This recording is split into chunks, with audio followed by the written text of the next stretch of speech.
પ્રશ્ન નંબર 15, અરીસાના સૂત્રનો ઉપયોગ કરીને સાબિત કરો કે સૌથી પહેલાં અંતર્ગોળ અરીસાના એફ અને 2Fની વચ્ચે વસ્તુને મૂકવામાં આવે તો પ્રતિબિંબ 2Fથી દૂર મળે છે. બરાબર છે. નાના નાના જે છે જરા આ સવાલને સોલ્વ કરતાં પહેલાં આપણને કઈ કઈ વસ્તુ ખબર હોવી જોઈએ. અરીસાનું સૂત્ર જે કેટલું છે, 1/f બરાબર 1/v વત્તા 1/u. હવે આપણને પ્રતિબિંબ માટે પૂછવામાં આવે છે. શું કીધું છે? એફ અને 2Fની વચ્ચે વસ્તુ મૂકીએ તો તેનું પ્રતિબિંબ 2Fથી દૂર મળે છે. તો પ્રતિબિંબ માટે આપણે સાબિત કરવાનું હોવાથી વીને સૂત્રનો કરતા બનાવીએ, યુને આ તરફ લઈ જઈએ. બરાબર છે. ઓકે. હવે જે છે સંજ્ઞા પદ્ધતિ અનુસાર અંતર્ગોળ અરીસાની કેન્દ્ર લંબાઈ કેવી આવે? ઋણ. તો આપણાથી લખી શકાય એફ લેસ ધેન 0 અને વસ્તુ અંતર પણ કેવું લેવામાં આવે? ઋણ. તો એને પણ આપણે યુ લેસ ધેન 0 લખવામાં આવે છે. બરાબર છે. હવે આને આપણે ફેરવવું હોય, જેમ કે અહીંયા જે છે એફ અને 2Fની વચ્ચે મૂકવામાં આવે છે વસ્તુને, તો અહીંયા લખ્યું કે યુ જે છે એફ અને 2Fની વચ્ચે મૂકેલું છે. ઓકે. તો હવે જે છે આ સૂત્રને પલટાવવામાં આવે એટલે કે મતલબ આ જે છે આ શું કહેવાય ગ્રેટર દેન ઇક્વલ ટુ એને આપણે પાછું આ રીતે પલટાવવામાં આવે તો આ મૂલ્ય જે છે છેદમાં આવી જતું હોય છે. ફરીથી અગર એવું લખવામાં આવ્યું છે કે એફ અને 2Fની વચ્ચે વસ્તુને મૂકવામાં આવેલી છે, મતલબ કે વસ્તુ અંતર એફ અને 2F કરતાં કેવી છે? આ રીતે. બરાબર. એફ અને 2Fની વચ્ચે મૂકવામાં આવેલી છે. હવે જે છે આને આપણે પલટાવી દઈએ કે આપણે અગર એ રીતે લખવું હોય કે 2Fનું મૂલ્ય આ રીતે, આ જે શું કહેવાય ગ્રેટર દેન ઇક્વલ ટુ, જેને આપણે લેસ દેન ઇક્વલ ટુ લખવું હોય તો આપણાથી શું કરવું પડે કે આ જે છે એ શેમાં જતું રહે? છેદમાં. તો અહીંયા આપણાથી 1/u અને 1/2F, આ જે ચિહ્ન બદલ્યા એટલે આ પ્રમાણેનું રિઝલ્ટ આવે છે. ખ્યાલ આવે છે? ઓકે. હવે શું કરીએ? મેઇન જે છે આપણે કોને આ સંદર્ભમાં ચાલવાનું? વીના સંદર્ભમાં. બરાબર છે. તો જોઈએ જરા.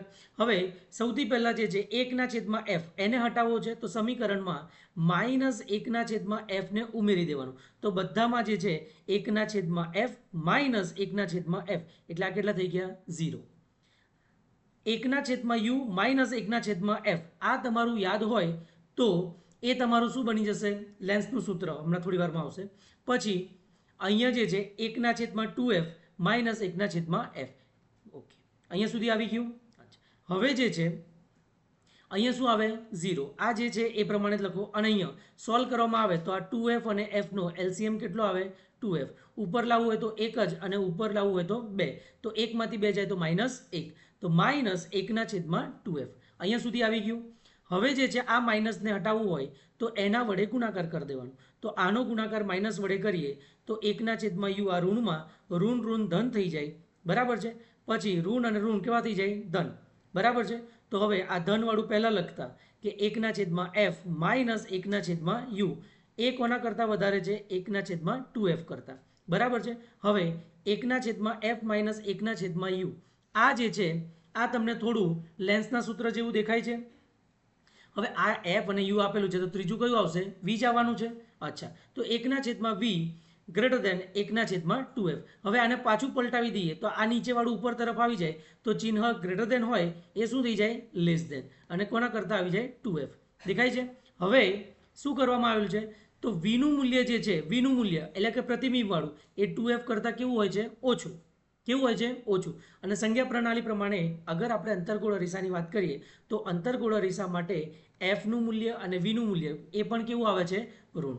બરાબર છે. તો આપણે એવું કહી શકીએ આ બાજુ કે અગર વસ્તુને જે છે એફ અને 2Fની વચ્ચે, હવે આમ જોવા જઈએ આ આપણને પ્રતિબિંબ જે છે આ અહીંયા આપણને દેખ્યું કે વીનું મૂલ્ય ગ્રેટર દેન કઅહીંયા મળ્યું? 2F કરતાં વધારે. મતલબ કે આ તમારું અંતર્ગોળ અરીસો છે. બરાબર છે. આ તમારું મુખ્ય કેન્દ્ર એફ છે. બરાબર. ત્રિજ્યા એટલે શું? કેન્દ્ર લંબાઈ કરતાં ડબલ. એટલે આ તમારું કયું મૂલ્ય થઈ ગયું? 2F. હવે શું કીધું છે કે વસ્તુ જે છે એફ અને 2Fની વચ્ચે છે. અહીંયા પ્રતિબિંબ શું કીધું? પ્રતિબિંબનું મૂલ્ય 2F કરતાં વધુ છે.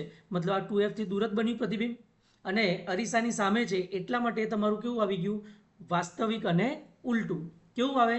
વાસ્તવિક અને ઉલટું. પણ 2Fથી દૂર મળે છે. તો પહેલું જે આપણને સવાલ પૂછ્યું હતું કે અંતર્ગોળ અરીસામાં એફ અને 2Fની વચ્ચે મૂકીએ તો વસ્તુનું સાચું પ્રતિબિંબ ક્યાં મળે? 2Fથી દૂર મળે છે. આગળ, બહિર્ગોળ અરીસો હંમેશા વસ્તુના સ્થાનથી સ્વતંત્ર એવું આભાસી પ્રતિબિંબ જ આપે છે. હવે બહિર્ગોળ અરીસોમાં બે જ આપણી પાસે આમ જોવા જઈએ તો બે પ્રકારના સંભાવના છે. કાં તો જે છે એને ક્યાં મૂકી દો અનંત અંતરે, કાં તો એને ક્યાં મૂકી દો અનંત અંતરે અને પીની વચ્ચે. તો સૌથી પહેલાં અરીસાના સૂત્ર પ્રમાણે 1/f બરાબર 1/v વત્તા 1/u. હવે વીને સૂત્રનો કરતા બનાવીએ, યુને સામે લઈ જાઓ. બરાબર છે. બહિર્ગોળ છે તો બહિર્ગોળમાં એફ કેવો આવે? ધન. તો અહીંયા લખી દીધું એફ ગ્રેટર દેન 0 એટલે ધન આવશે. યુ કેવો આવે? યુ જે છે બધાનો જ, અંતર્ગોળ હોય, બહિર્ગોળ હોય, લેન્સ હોય, તો એ કેવો આવે? ઋણ. તો ઋણ માટે શું લખવાનું? Less than 0. યુનું મૂલ્ય 0 કરતાં ઓછું એટલે કે ઋણ. બહિર્ગોળમાં 0 કરતાં વધુ એટલે કે ધન. બરાબર છે. તો એક શું આવી ગયું? ધન. અને એક શું આવી ગયું? ઋણ. તો એક છેદમાં જાય તો એક ક્યાં આવશે? અંશમાં. એ રીતે આપણે સમજવાનું છે. તો જુઓ, સમીકરણ 1 પરથી આપણે એવું લખી શકાય કે 1/v નું મૂલ્ય 0 કરતાં કેવું આવશે? વધુ. બરાબર છે. તો અગર આપણે લખવું હોય અહીંયા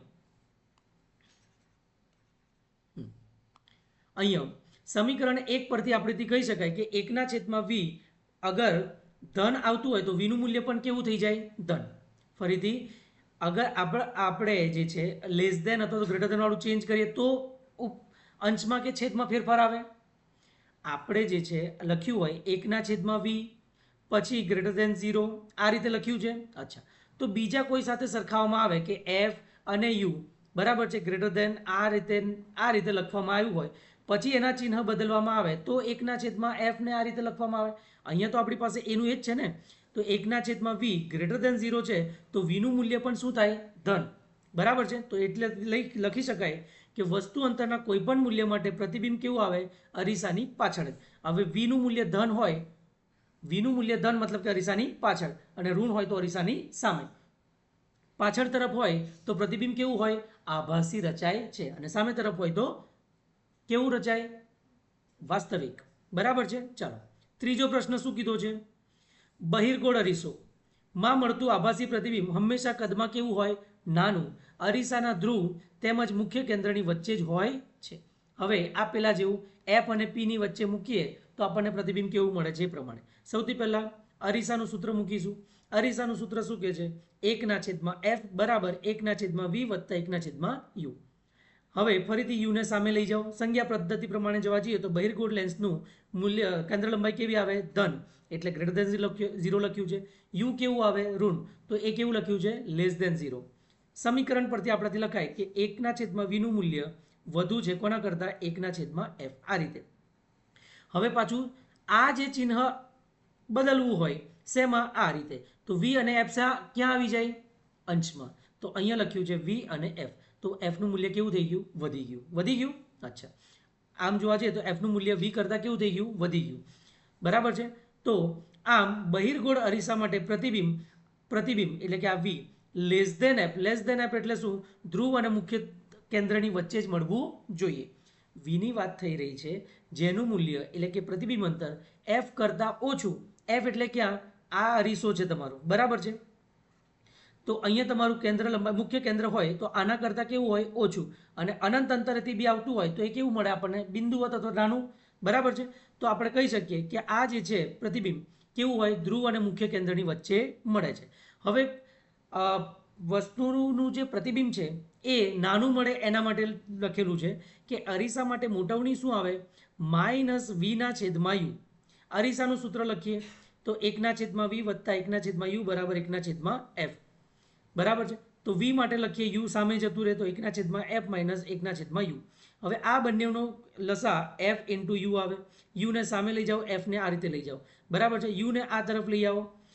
પણ મોટવણીનું સૂત્ર શું હતું? v/u. હવે એ પ્રમાણે પલટવા જઈએ આપણે. અહીંયા શું આવ્યું તમારું? u. તો u/v શું આવે છે? u minus f/f. અગર આપણે આને લખવું હોય v/u તો આ જે છે પલટાવી દઈશું તો f/u માઇનસ f આવી જાય. બરાબર છે. હવે ફરીથી સમીકરણ પ્રમાણે સમીકરણમાં શું છે? m બરાબર -v/u. તો v/u નું મૂલ્ય અહીંયા કેવું છે? ધન. ઋણ કરવામાં આવે તો આ u જે છે ધન છે એ શું થઈ જાય? ઋણ. અને આ ઋણ જે છે એ શું થઈ જાય? ધન. બરાબર છે. ઓકે, તો હવે આ મૂલ્ય જે છે આ પ્રમાણે ઋણ લગાવવાથી આ મૂલ્ય કેવું થઈ જાય, એમ બરાબર એફના છેદમાં એફ માઇનસ યુ. બરાબર છે. અને બહિર્ગોળ માટે એફનું મૂલ્ય જે છે એ કેવું આવે છે, ધન, અને યુનું મૂલ્ય કેવું આવે છે, ઋણ. તો ઓવરઓલ એમનું મૂલ્ય કેવું આવી જાય, ઋણ. અહીંયા જુઓ તમે, આ કેમાં છે, છેદમાં છે. બરાબર છે. તો એફના છેદમાં એફ કેવો છે, ધન, આમાંથી માઇનસ કરીશું તો ઓછું જ આવવાનું છે. બરાબર છે. અને ઓવરઓલ વેલ્યુ કેવી થશે, ઓછી. તો એટલા માટે આપણે કહી શકાય કે પ્રતિબિંબનું કદ હંમેશા કેવું મળશે, નાનું. અને બહિર્ગોળ અરીસો છે તો એનું પ્રતિબિંબ કેવું મળશે, આભાસી, કદમાં નાનું, અને ધ્રુવ અને મુખ્ય ધ્રુવની વચ્ચે. બરાબર છે. અચ્છા, આગળ ચોથો અંતર્ગોળ અરીસો આવી ગયો. અંતર્ગોળમાં યુ શું આવે, ઋણ, વી કેવો આવે, ઋણ, અને એફ પણ કેવો આવે, ઋણ. ક્યાં સુધી, કેન્દ્ર લંબાઈ સુધી મૂકવામાં આવે તો. કેન્દ્ર લંબાઈ અને ધ્રુવ વચ્ચે મૂકવામાં આવે તો પછી અરીસાની પાછળ આવશે. તો કીધું છે કે ધ્રુવ અને મુખ્ય કેન્દ્રની વચ્ચે, આ છેલ્લાવાળું કેસ. તો ધ્રુવ અને મુખ્ય કેન્દ્ર વચ્ચે મૂકવામાં આવે તો પ્રતિબિંબ કદમાં મોટું અને આભાસી હોય છે. તો જેમાં અંતર્ગોળ અરીસો અહીંયા, આ એફ અને આ તમારું પી અહીંયા મૂકવામાં આવે તો પ્રતિબિંબ ક્યાં મળે છે, પાછળ તરફ. એ આપણે સાબિત કરવાનું છે. તો જુઓ જરા, પહેલાં અરીસાનું સૂત્ર લખીશું, 1/v વત્તા 1/u બરાબર 1/f. તો યુને સામે લઈ જાઓ. અહીંયા કીધું છે કે એફ અને યુનું મૂલ્ય બંને કેવું આવશે, ઋણ. તો લેસ દેન 0. તો આપણે કહી શકીએ કે પરિણામે જો વસ્તુને અરીસાના, વસ્તુને એટલે કે યુ માટે વાત કરે છે, તો અરીસાના ધ્રુવ અને મુખ્ય ધ્રુવ વચ્ચે મૂકવામાં આવે તો યુ જે છે એફ અને 0ની વચ્ચે હોવું જોઈએ. ફરીથી એના ચિહ્ન બદલાવીએ તો આ કેવા આવી જાય, છેદમાં. તો 1/f ગ્રેટર ધેન 1/u. બરાબર છે. હવે આ તરફ લઈ આવવામાં આવે તો આ શું થઈ જાય, 1/f માઇનસ 1/u. આ જુઓ તમે, આ જે ધન છે આ તરફ લઈ આવવામાં આવે તો આ શું થઈ જાય, ઋણ. બરાબર છે. તો આ અને આ 1/f માઇનસ 1/u આ શું છે, 1/v. આનું મૂલ્ય કેવું આવ્યું, ધન.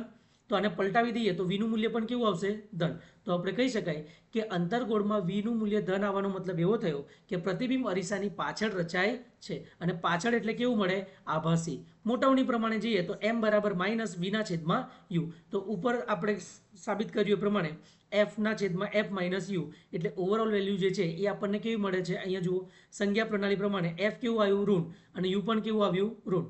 બરાબર છે. તો હવે બીજા સમીકરણ પ્રમાણે આપણે કહી શકીએ કે અહીંયા જે છે વીનું મૂલ્ય કેવું આવે છે, વધારે, ધનવાળું મળે છે. તો એમ જે છે એનું મૂલ્ય જે છે 1 કરતાં વધુ મળે છે. 1 કરતાં વધુ એટલે એ વસ્તુ કરતાં પ્રતિબિંબ કેવું હશે, મોટું મળે છે. અને એ કેવું હોય, કદમાં મોટું પણ કેવું હોય છે, આભાસી. કેવું હોય છે, આભાસી. ઓકે.